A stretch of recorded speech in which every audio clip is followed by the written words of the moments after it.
Mr. President, I grew up in a wonderful small town in Louisiana called Zachary. Now, today, Zachary is a city. It's 5 times larger than the days I spent there growing up, because Zachary, a number of years ago, got very serious about improving elementary and secondary education. Mr. President, you know something about that. So Zachary is much larger today. And if anyone ever doubts that growth and economic development is centered around quality public education, all you have to do is look at Zachary. But when I grew up in Zachary, it was very small. One stoplight. We were so small we didn't have a town drunk. Several people had to take turns. But I loved it. I loved Zachary High School. I know some people did not like high school. I am not one of them. I cared about 2 things: basketball and cheerleaders. And I wasn't very good at either one, but I had fun trying. I also loved baseball, Mr. President, in part because my dad, my late father, was a baseball fan. And I was an okay fielder in baseball, but I had to quit the sport because I couldn't hit a curve. I was okay with a fastball, but I couldn't hit a curve. And I remember my coach telling me, "Kennedy, keep your eye on the ball. Okay? Keep your eye on the ball." And I tried, but I just couldn't do it. My purpose in rising today, Mr. President, is to suggest that we should keep our eye on the ball. We are faced with many difficult issues in the Senate today. We always are, but I think that's especially true today. My colleague, Senator Cornyn, just talked about one: immigration. Of course, the war in Ukraine is on everyone's mind, and I could go on and on and on. But I don't want my colleagues to forget about one of the most important issues of all facing the American people today, and that is the cost of living in our extraordinary country: inflation.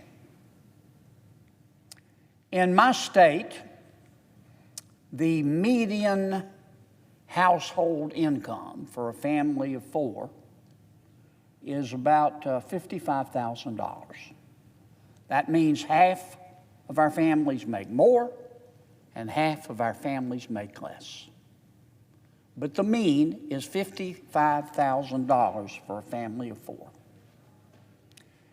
As a result of President Biden's inflation, and as an aside, I would note, I say this with no joy whatsoever, inflation in America today is man-made, and that man's name is President Joe Biden.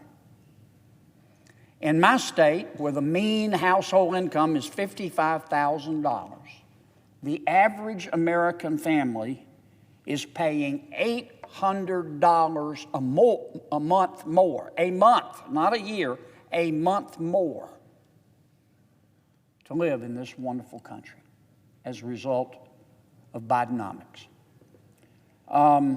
That's $9,600 a year that a family of 4 making $55,000 a year has to find.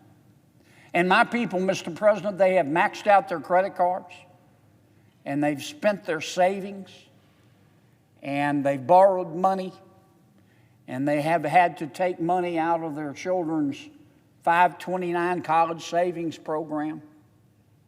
It is strangling my people. It's not any better in other states. I looked at the numbers this morning, what we call core inflation, or what we call overall inflation. It right now is about 3.7%. Core inflation, if you take out food and energy prices, as many of the economists like to do, is 4.3%. So 3.7% overall, 4.3% if you take out food and energy. Now, we're doing better. A year ago, those numbers were double. But I'm so pleased that inflation has fallen just a bit. But I want you to understand what that means. Falling inflation just means that prices they're still rising, but they're not rising as fast as they were.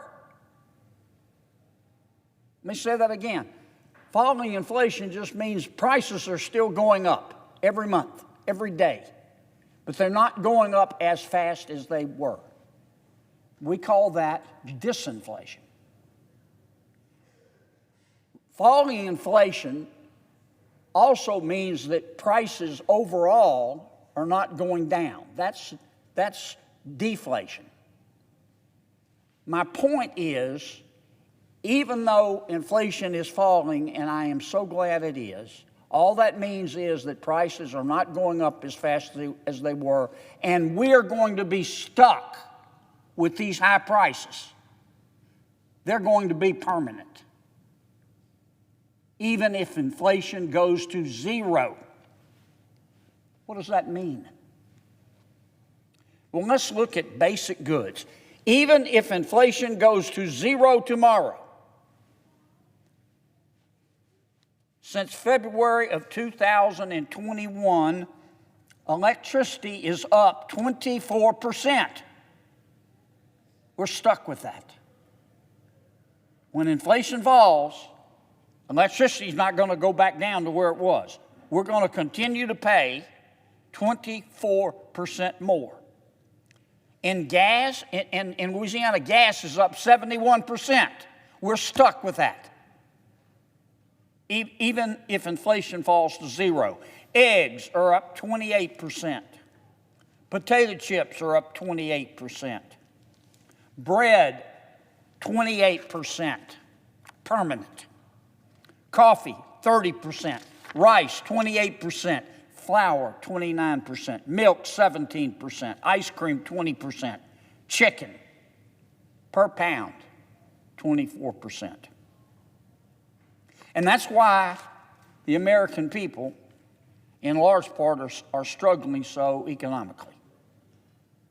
You should not have to sell blood plasma in America, the wealthiest country in all of human history, in order to go to the grocery store. It's not any worse. Our inflation, which I'm afraid these higher prices, as I said, are going to be permanent. It's not any better if you look at necessities by category, Mr. President. All goods, as a result of President Biden's inflation, starting in February of 2021 and running through today, all goods are up an average of 17%. How many American families have seen their income go up 17%? Not many. Food, all food, an average is 19%. Housing is up 16%. Clothing is up 10%. Used cars and trucks are up 32%. And even if we can get inflation down to zero, we're going to be stuck with those prices. New cars are up 20%. Mortgage rates are up 161%.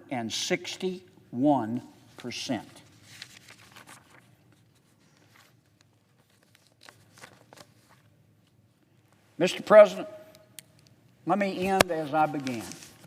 We have a lot of issues that we're struggling with right now. But among the five things that moms and dads in America worry about when they lie down to sleep at night and can't is the cost of living in our wonderful country. And these are the people who made this extraordinary country. America is not great because of the federal government. America is great because of ordinary people doing extraordinary things. People who just get up every day, go to work, obey the law, pay their taxes, try to do the right thing by their kids. President Biden's inflation is strangling a free people. The American people deserve better. And I don't want us to lose sight of that fact as we grapple with other important issues. Thank you, Mr. President. I do not suggest the absence of a quorum.